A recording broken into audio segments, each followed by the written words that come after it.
सपा उम्मीदवार डिंपल यादव कल नामांकन करेंगी। मैनपुरी सीट से कल नामांकन करेंगी डिंपल यादव।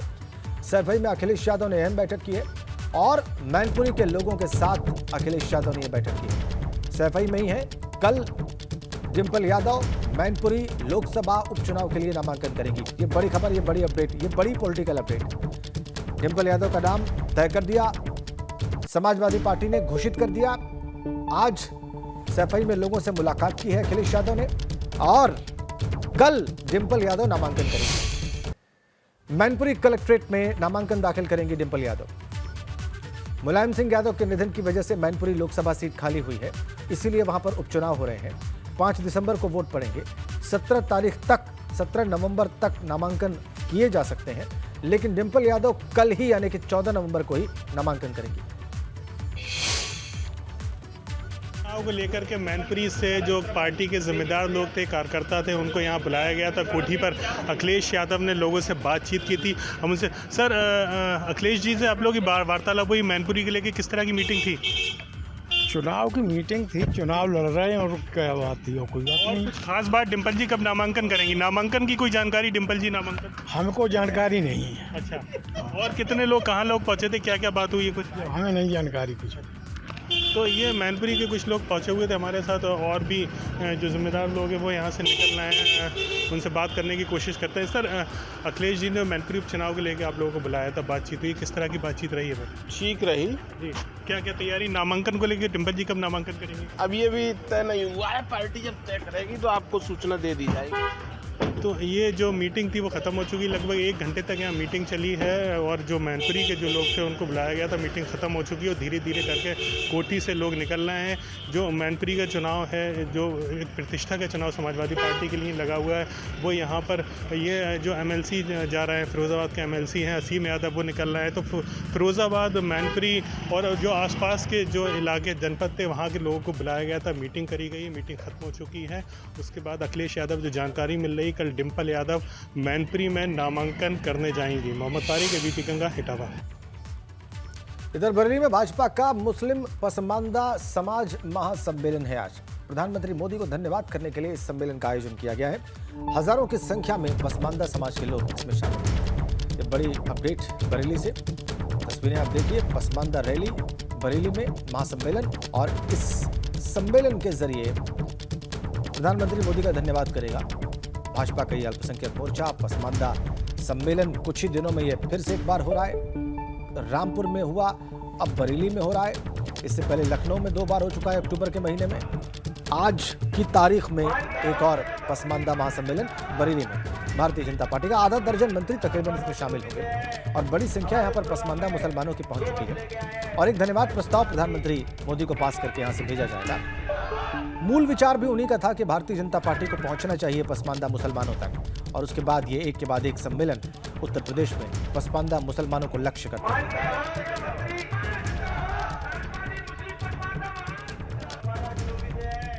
बड़ा एक चंक, एक बड़ा तबका मुस्लिम समुदाय के भीतर पसमानदा मुसलमान।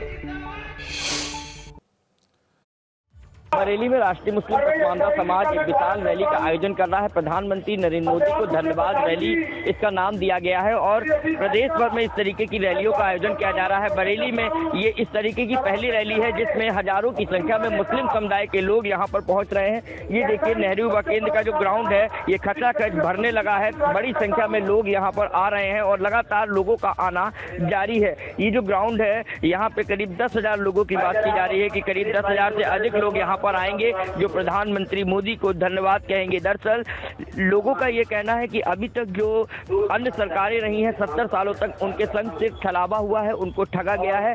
पहली ऐसी सरकार है भारतीय जनता पार्टी की, मोदी की, जिन्होंने उनके बारे में सोचा, जिन्होंने उनकी समस्याओं को सुना, उनके साथ इंसाफ किया, उनको अन्न दिया, उनको राशन दिया, मकान दिया और तमाम जो सरकारी योजनाएं हैं उनका भी लाभ मिला। तो यहाँ जो तमाम लोग हैं उनसे बात करते हैं। क्या नाम है आपका? मोहम्मद सालिम अंसारी। ये बताइए, क्या कहना चाहेंगे इस रैली के माध्यम से? इस रैली में माननीय नरेंद्र मोदी जी का हम धन्यवाद करना चाहते हैं और मुस्लिम को आगे बढ़ाने का काम किया है माननीय प्रधानमंत्री जी ने। और मैं एक शेर सुना चाहता हूँ, हस्ती है अपनी ऐसी मिट्टी नहीं किसी से, हस्ती है अपनी ऐसी मिटती नहीं किसी से, और यूं तो सदियों रहा है दुश्मन दौरे जहां हमारा, सारे जहां से अच्छा हिंदुस्तान हमारा। ये माने जाते हैं मुस्लिम समुदाय में बड़ा तबका ओबीसी का है जो 85% के लगभग है, और अब ये माना जा रहा है कि ये सभी लोग प्रधानमंत्री मोदी के साथ यानी कि भारतीय जनता पार्टी के साथ है। कैमरामैन पंकज शर्मा के साथ Anoop Kumar Mishra, ABP news network, Bareilly. और राष्ट्रीय मुस्लिम पसमानदा महाज के राष्ट्रीय अध्यक्ष आतिफ रशीद ने भाजपा की जमकर तारीफ की। उन्होंने दावा किया कि आज पसमानदा समाज भाजपा के साथ है, जबकि दूसरी पार्टियों ने पसमानदा समाज को धार्मिक चश्मे से देखा है।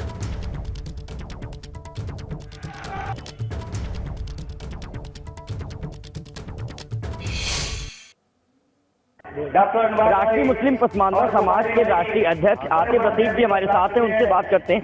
आतिफ जी, क्या लगता है कि अब जो भाजपा है उसको पसमानदा समाज का भी साथ मिलेगा? देखिए, साथ तो आप सामने देख ही रहे हैं।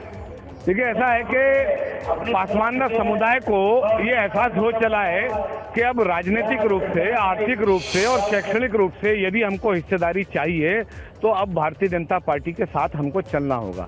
तो मुझे उम्मीद है, यकीन है कि जिस प्रकार से प्रधानमंत्री नरेंद्र मोदी जी और उत्तर प्रदेश के मुख्यमंत्री योगी आदित्यनाथ जी और भाजपा शासित राज्यों में जो सर्वस्पर्शी योजनाएं चल रही हैं, जिसको पसमानदा समुदाय बहुत बड़ी तादाद में जिसका लाभार्थी है, मुझे उम्मीद है, यकीन है कि उसके बदले में अब पसमानदा समुदाय अपना वोट भी भारतीय जनता पार्टी के पक्ष में ट्रांसफर करें। क्या लगता है, 75 साल हो गए आज़ादी का स्वर्णिम महोत्सव हम लोग मना रहे हैं, अमृत महोत्सव मना रहे हैं, लेकिन क्या अभी तक पसमानदा समाज जो था उसके साथ में न्याय नहीं हो सका? देखिए, ऐसा है कि पसमानदा समुदाय को हमेशा राजनीतिक पार्टियों ने धार्मिक चश्मा ओढ़कर देखा है और इनको जो है धार्मिक मुद्दों में अटका दिया, लटका दिया, भटका दिया। उन धार्मिक मुद्दों में अटकने, लटकने, भटकने के कारण ये अपने मूल मुद्दे शिक्षा के, रोजगार के, हिस्सेदारी के भूल गए।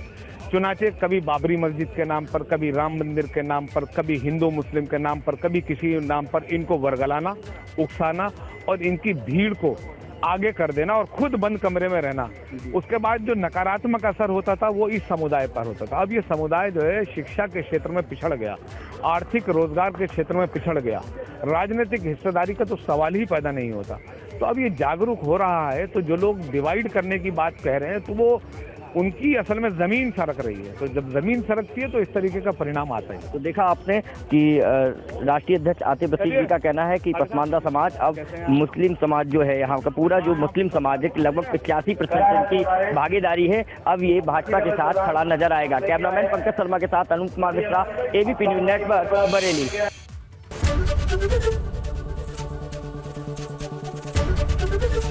एबीपी गंगा, खबर आपकी, जुबान आपकी।